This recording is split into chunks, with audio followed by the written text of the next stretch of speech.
Et on prend les initiales de cette phrase, c'est une phrase qui est écrite dans la Bible, c'est les lettres Chet, Bet et Vav. Chacun de nous, il a ses envies. Et je pense que je diminue les plaisirs de ce monde. Dans le ciel, ils disent, il n'y a pas assez de gens qui demandent Mashiach. Il faut l'attendre, il faut le demander, il faut prier.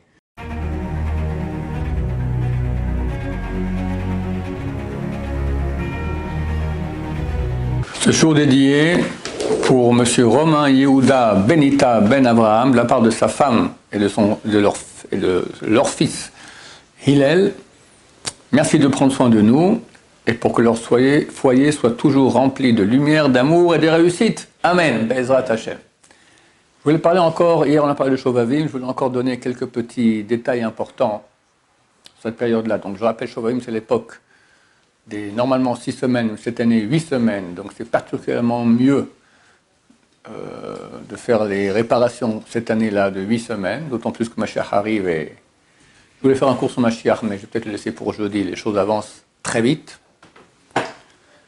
Donc il faut réparer. Et donc il y a la solution des jeunes, mais elle est difficile, surtout pour ceux qui étudient. S'ils jeunes, alors ils auraient pu étudier. Donc il y a moyen de payer aussi en tzedaka. Il y a beaucoup de choses à faire aussi qui sont extrêmement conseillées. D'abord pour les femmes. Quelqu'un m'a demandé qu'est-ce que les femmes, comment elles font pour réparer. Elles aussi, ils ont fait des péchés, les femmes. Alors, il faut savoir que chez les femmes, la plus grande réparation qu'elles peuvent faire, c'est la tsniout, c'est la pudeur. Chazon-Ish, qui était de grande génération il y a presque un siècle, a dit que l'équivalent d'études de Torah chez les hommes, il n'y a pas de plus grande mitzvah qu'étudier la Torah.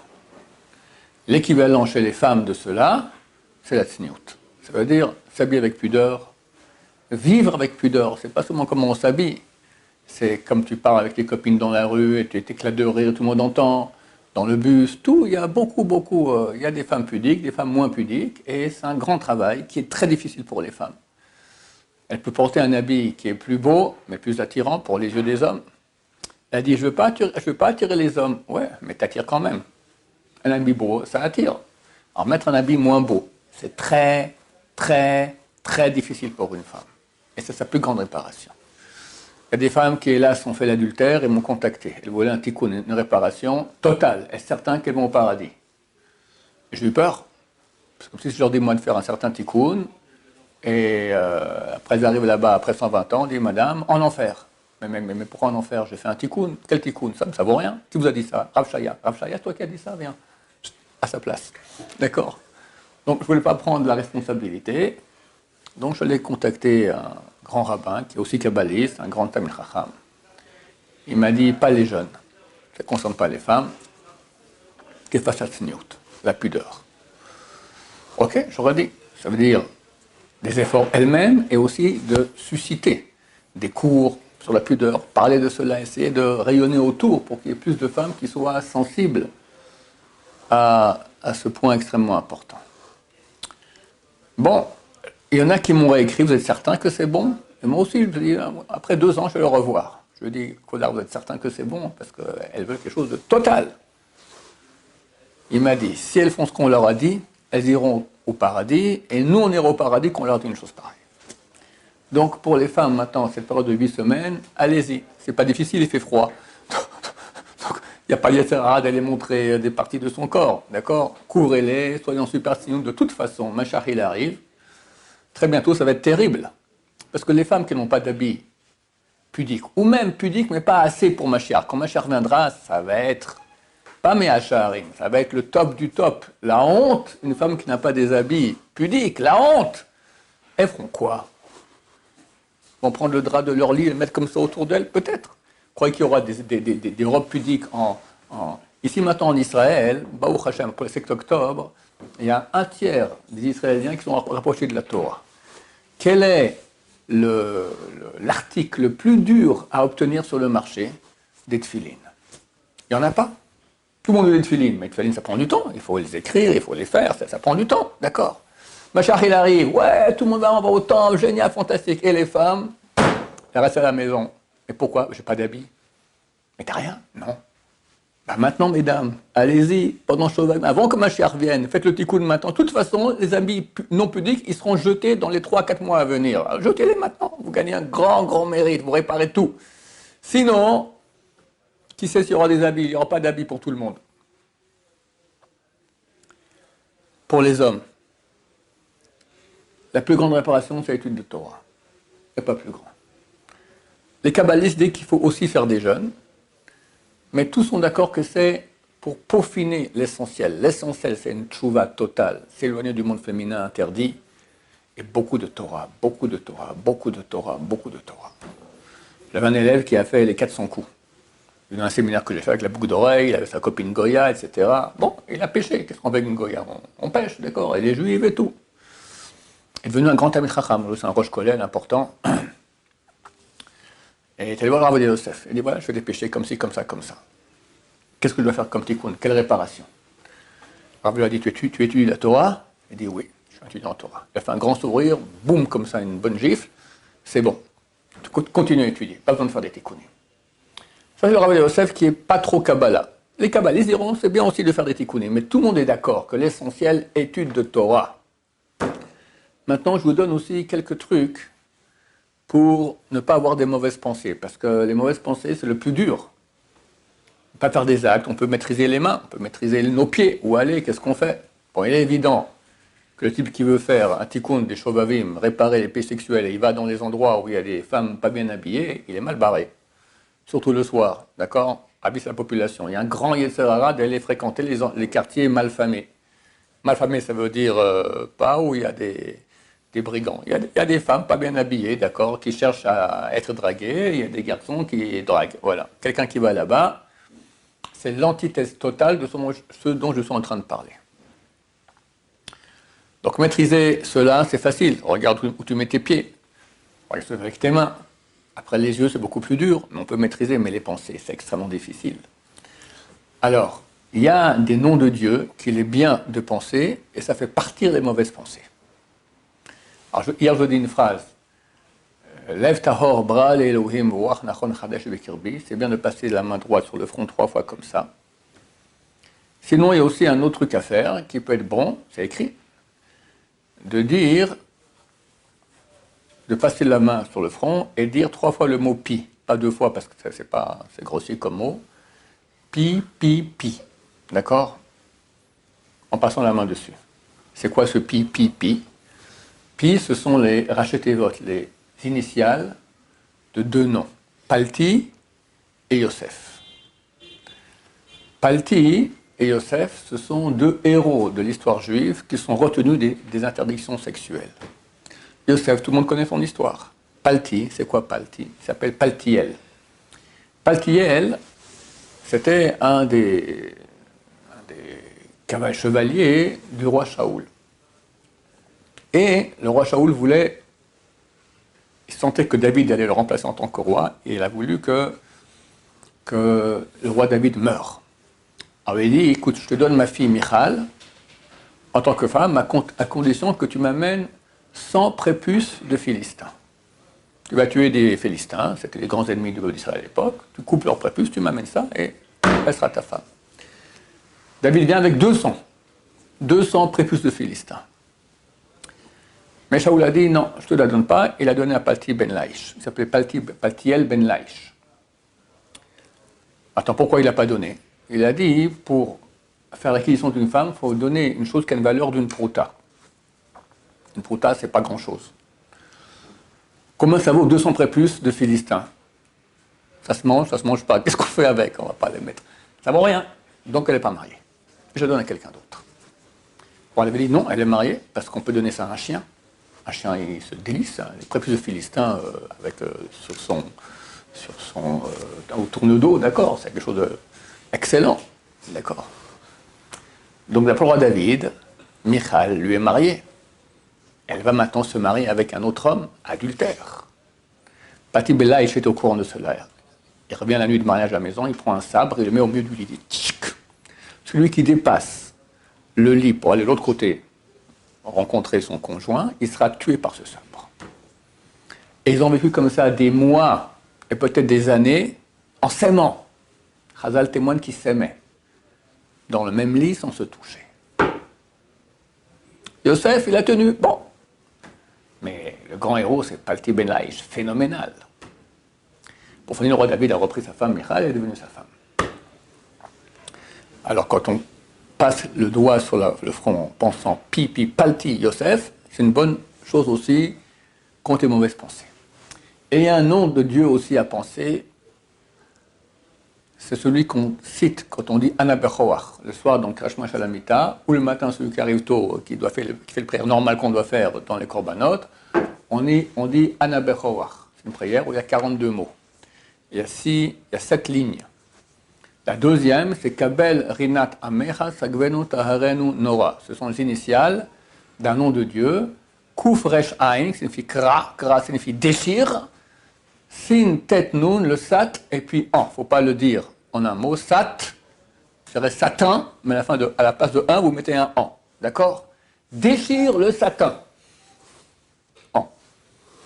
Ça, c'est cette phrase-là. Maintenant, quand on voit ce nom, Kuf Resh Ain, Sin Tet Nun, ça fait partir les mauvaises pensées.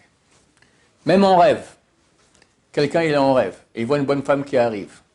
Alors, des fois, il tombe dans le panneau. Voilà. Mais s'il est à moitié conscient, il voit, oulala, ça y est, un danger, danger. Il voit ce mot-là, elle éclate. Et il y a un nom extraordinaire qu'a dévoilé un grand sadique. Il y a un grand sadique qui s'appelle le Rav Aaron Raté. C'était le Rav des Todot Aaron. À Mea Shearim, ceux qui vont avec les habits, avec des raies comme ça. Il est mort après la Shoah. Il a écrit un livre qui est le must de réparation sur tous les péchés sexuels. Surtout, faire attention les yeux, le truc, comment réparer, facilement, il donne des trucs. C'est un livre extraordinaire. Hélas, ça n'existe pas en français. Ils ont traduit une petite partie concernant les yeux, ça va être quand tu sortiras en guerre. Et je crois que c'était complètement épuisé. C'est un gros livre.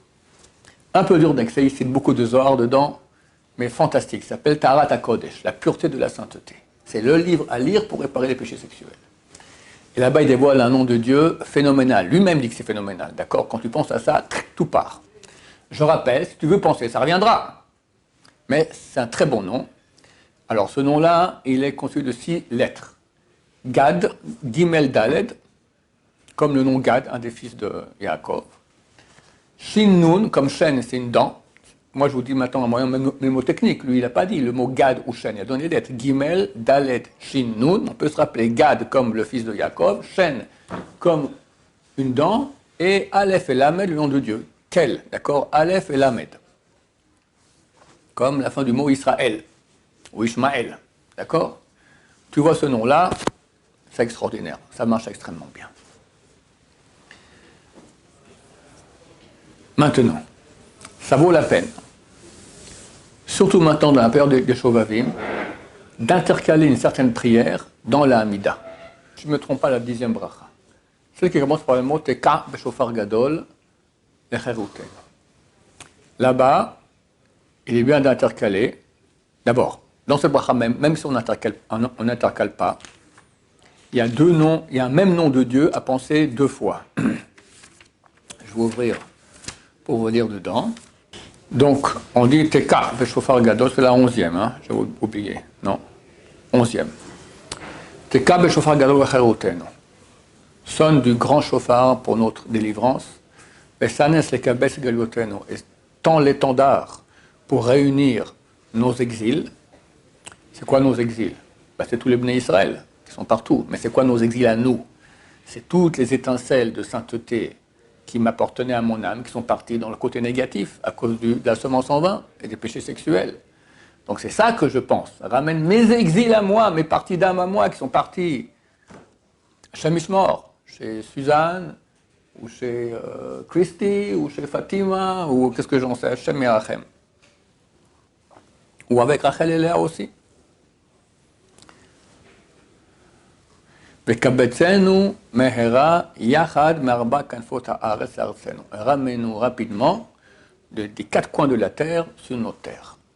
Quand on dit cette phrase-là, on pense les lettres suivantes. Il y a 3 lettres d'un nom de Dieu très saint qui est responsable justement de ramener les étincelles de sainteté. Chet, Bet et puis Vav. Chet, Bet et puis Vav. Et elles sont signifiées dans cette phrase-là. On les trouve dans les mots de cette phrase. Bekapsel Omeira Yahad. Yahad, la deuxième lettre, c'est le Chet. Yahad. Mais Arba, le Bet de Arba. Kanfot, le Vav de Kanfot. Ça fait Het, Bet et puis Vav. Dans beaucoup de Sidurim, il te met même en plus gros, les lettres en plus gros, pour que tu voies cela. Baruch ata Hashem, Mekabetz Nitre Amo Israël, là aussi, sauf qu'elles sont écrites dans le désordre. Mekabetz, c'est le Bet, Nitre Het, Amo Vav. Les mêmes lettres, mais dans le désordre, dans d'autres mots aussi, il faut penser ça. Ça, on peut faire ça toujours à chaque prière qu'on fait. Et c'est une faculté de ramener les étincelles. Maintenant, il est bien, surtout maintenant dans cette période-là de Shovavim, d'intercaler une prière qui se trouve dans beaucoup de Sidurim, là ils l'ont pas mise, qui donne deux mots comme ça, qui est une volonté devant toi l'Éternel, Dieu, mon Dieu et Dieu de mes pères, notre Dieu ou mon Dieu et Dieu de mes pères, que chaque goutte qui est sortie de mon corps, pas à l'endroit d'une mitzvah, que cette goutte revienne dans la sainteté et qu'il n'en manque aucune, grâce à ton saint nom qui provient du verset, qui provient des initiales du verset Chayil Bala Vayikienu. Chayil Bala Vayikienu. Qu'est-ce que c'est Chayil Bala? Chayil, la puissance. Bala, il a avalé, Vayikienu, qui le vomisse. On parle des forces du mal. Elles ont avalé notre puissance. Notre puissance, c'est la semence qui donne la vie. Et on a fait des péchés, c'est parti là-bas. Ils ont avalé ça. Ça donne de la force. On veut qu'elles vomissent cela. Chayil, puissance. Bala, avalé, Vayikienu, qui la vomisse. Et on prend les initiales de cette phrase, c'est une phrase qui est écrite dans la Bible, c'est les lettres Chet, Bet et Vav. Donc on demande à Dieu que toutes les gouttes qui sont sorties de notre corps de façon interdite, qu'elles reviennent tous à leur base dans la sainteté, qu'il n'en manque aucune, grâce au nom de Dieu qui sort des initiales du verset Chayil, Bala, Vayikienu. On dit ça avant de dire Baruch ata Hashem, Mekabetz Nitre Amo Israël. C'est une grande chose pour ramener des étincelles de sainteté, surtout à dire durant ces 8 semaines cette année. C'est bien de jeûner, mais comme je dis, aujourd'hui, les gens n'ont pas la force de jeûner. Normalement, il faut jeûner 84 jeûnes. Si quelqu'un a fait Zera Batala. Combien de fois, il y a un avis qui dit, pour chaque fois que tu as fait dans ta vie. Alors, il y en a qui sont... Même une vie ne suffira pas à réparer tout ce qu'ils ont fait. Le Baal HaTanya, il dit 3 fois. Tu fais 3 fois une série de 84 jeûnes. Le Ben Ishra, il dit 1 fois. Ça suffit pour tout réparer. Même tu as fait des milliers de fois à Shamishpor, Zera Batala, en 1 fois tu fais les 84 jeûnes. Et plus que cela, il dit qu'on peut faire 1 ou 2 ou 3 jeûnes et payer en argent. 84 jeûnes De fil, sans Shabbat, sans Rosh Chodesh. Oui. Et il y a des façons de faire beaucoup plus simples. On fait 48 heures d'un coup, ça vaut 27 jeûnes. Après, on jeûne encore un jour, de nouveau 48. Celui qui est intéressé, qui me dit, je dirais comment on fait. D'accord ? Il ne faut pas se tromper, parce qu'il y en a qui font oublier un détail, et ils ont jeûné, ils ont souffert, et ça ne vaut rien, parce qu'ils ont oublié un seul détail. Par exemple, il faut prendre sur soi le jeûne à Mincha la veille. Si on oublie ça, ça ne marche pas. Puis il y a des façons, comment le prendre, pas comment le prendre. Il y a, que ce soit pas un éder, il y a des choses, donc il faut savoir comment faire cela. Mais le principe, c'est quoi ? C'est s'éloigner des plaisirs de ce monde. Le Yanouka, l'année passée, il a dit, c'est fini les jeûnes pour notre génération. Pourquoi ? Tu jeûnes. Puis après, quand à 6 heures du soir tu peux manger, tu reviens à toute ton animalité. C'était pas le but de la manœuvre, c'était pour te sanctifier. Tu reviens le même, tu es resté le même, ça n'a rien fait.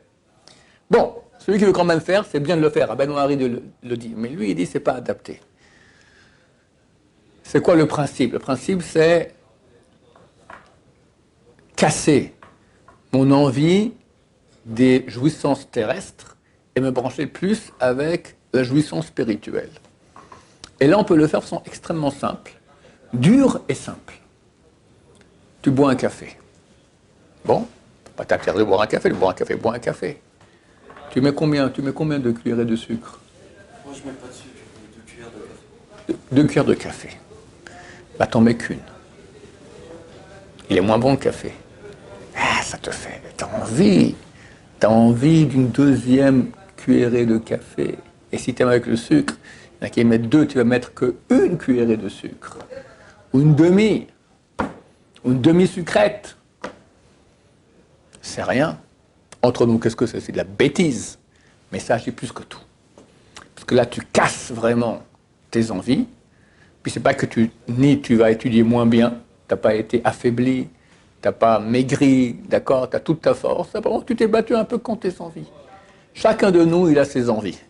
C'est bien de commencer à enlever, à diminuer. Pas tout d'un coup. Le message de Charim, c'est celui qui fait tout d'un coup, il y aura un retour de manivelle, il va revenir à la case départ. Pire. Mais elles sont progressives, t'enlèves. Ça répare énormément. Il y a aussi un jeûne, si je me souviens bien, on appelle ça le jeûne du Rahavad. Très dur. Moi, le bout, je n'ai jamais réussi à faire. Mais ça vaut énorme. Tu manges un bon plat, bien, t'arrêtes. T'as encore le bon plat, il est bon, t'arrêtes au milieu, comme ça. Alors, il ne faut pas jeter, il faut trouver quelqu'un d'autre qui le mangera, d'accord? Ou pour plus tard. Alors, c'est pas grave, t'as déjà mangé avant. T'es déjà rassasié, mais c'est l'envie, là. Ou à la fin du repas, le bon dessert, un bon chocolat, un praliné, un machin, une viennoiserie, que ta femme a acheté déjà, et qui te fait tring, tring, tring. Non. C'est rien. Parce que qu'est-ce que c'est une viennoiserie ou un peu de sucre sur les papilles gustatives? En soi, c'est rien, mais ça fait plus que tout. Parce que c'est un vrai travail sur soi. Et ça fait un grand tikkun aussi. Justement, ça vaut la peine durant cette période-là de faire ça. Et continue aussi après. Il y a une mitzvah de la Torah. Et les rabbanim disent que c'est la mitzvah de la Torah. Tout le reste de la Torah, ce sont des habits à cela. Kedoshim tiyu, vous serez saints. C'est quoi saint? Saint, c'est s'éloigner des jouissances terrestres. Je ne sais pas si vous êtes au courant, mais quand on met les tefillin le matin, il y a une pensée qu'il faut avoir. Et la halakha dit que c'est la pensée essentielle de la mitzvah. C'est l'essentiel de la mitzvah. Alors, on met le tefillin de tête, on dit comme ça, que Dieu nous a ordonné de mettre tefillin de bras, tefillin de tête, dans laquelle il y a 4 parchemins, dans laquelle il y a l'unicité de Dieu, Shema Yisrael Hashem Elokeinu Hashem Echad, et le récit de la sortie d'Égypte, qui montre que Dieu a la maîtrise, a fait des miracles, nous a sorti d'Égypte avec des miracles, qui montrent que Dieu a la maîtrise sur les mondes supérieurs et les mondes inférieurs, la maîtrise surtout, et qui lui sont subordonnés. Et je mets le tefillin de tête par rapport au cerveau, car dans le cerveau, il y a la neshama, et je pense à subordonner ma neshama, mon âme, à Dieu. Et je mets le tefillin de bras face au cœur, parce que dans le cœur, c'est le centre des pensées et de la poursuite des plaisirs de ce monde. Et je pense que je diminue les plaisirs de ce monde. Quand on met les tefillin, il faut penser qu'on va diminuer les plaisirs de ce monde. C'est super non médiatique, non économique. Je casse toute l'économie avec cela, d'accord? Mais ce que c'est la Torah nous dit. Aujourd'hui, on te vend que des plaisirs, et encore plus, et encore plus, et encore plus. Et nous, on dit non, au contraire. Encore moins, et encore moins. Bon, bah, tant pis pour l'économie, mais nous, on va gagner, on va aller au Lamaba, on va gagner, on va réparer nos péchés. Donc, ça vaut la peine. Pas trop fort, de façon progressive, d'aller et diminuer les plaisirs. La Torah nous l'ordonne, c'est ça de la Torah, Kedoshim Tiyu. Quand on met le film, on doit penser cela, et c'est une très grande réparation des péchés qu'on a fait durant la vie. Voilà, que Dieu nous aide à tout réparer, Bézat Hashem, qu'on soit digne au soir Mashiach très bientôt. Je finirai avec une petite nouvelle extraordinaire qui va vous réjouir. On a jeûné dernièrement le 10 Tevet. Pourquoi on jeûne le 10 Tevet? Le 10 Tevet, Nabucodonosor a mis le siège sur Jérusalem, qui a amené après que le 9 Av, la ville a été conquise et le temple a été détruit. Pourquoi on ne jeûne pas aussi au moment où il y a eu le siège du deuxième temple? Les 2 temples ont été détruits le 9 Av. Alors on jeûne le 9 Av. Mais pourquoi tu jeûnes le jour du siège de Nabucodonosor du premier temple? Tu ne jeûnes pas aussi, c'était le 22 Nissan. Ça a commencé le siège du deuxième temple. On devrait jeûner aussi. Quelqu'un dit on ne peut pas jeûner, il y a la Mimouna, d'accord, le 22 Nissan. Comment faire avec ça? Mais jamais les sages d'Israël ont institué un jeûne le 22 Nissan. On fait que le siège du premier temple et pas du deuxième temple. C'est bizarre, fait les deux. Khatam Sofer, un des plus grands rabbins de tous les temps, environ 2 siècles et demi à Francfort, il dit parce qu'on ne jeûne pas parce que ce qui s'est passé. Sinon on aurait dû jeûner aussi pour le siège du deuxième temple. On siège pour le futur. Parce qu'à chaque 10 Tevet, le tribunal céleste siège et décide est-ce qu'il y aura la Géoula cette année, oui ou non. Et nous, on jeûne pour que le tribunal céleste décide oui, cette année, c'est la Géoula. C'est la vraie raison du jeûne, d'après Khatam Sofer. Un des grands tzadikim de notre génération, il s'appelle le Rav Shalom Aaron Shmueli. C'est le père du Rav Benayahu Shmueli, un des plus grands kabbalistes de la génération. Il est aussi le père du Rav Shmuel Shmueli, qui est aussi un grand kabbaliste. C'est aussi le père du Rav Meir Shmueli, qui est aussi un grand kabbaliste. Un vieux, il a 104 ans. C'est déjà 105 depuis le temps que je le dis. D'accord? Très, très vieux. Roi HaKodesh, il voit les choses qu'on ne voit pas. Une puissance de brachot. D'accord? Kadosh, Kadosh, Kadosh. Ses enfants, Kadosh, Kadosh, Kadosh. Il a dit, cette année, le tribunal céleste a siégé le 10 Tevet dans le ciel. Et on décidé, cette année, c'est la Géoula. Bezrat Hashem. Alors allez-y, chers amis, réparez, foncez, c'est terminé. Dites pas qu'on ne vous a pas averti. Bezrat Hashem. Et les enfants du Rav ont dit il faut beaucoup prier pour que Mashiach vienne. Dans le ciel, ils disent il n'y a pas assez de gens qui demandent Mashiach. Il faut l'attendre, il faut le demander, il faut prier. Pas pour que c'est fini, je vais trouver mon zivoug, ma femme avec qui je veux me marier. Pas pour la refoua de ma tante. Pas pour mon compte bancaire qui n'est pas du tout comme il faut. Pour la gloire de Dieu que Mashiach vienne. Voilà, Bezrat Hashem. Baruch Adonai, l'olam, amen va amen.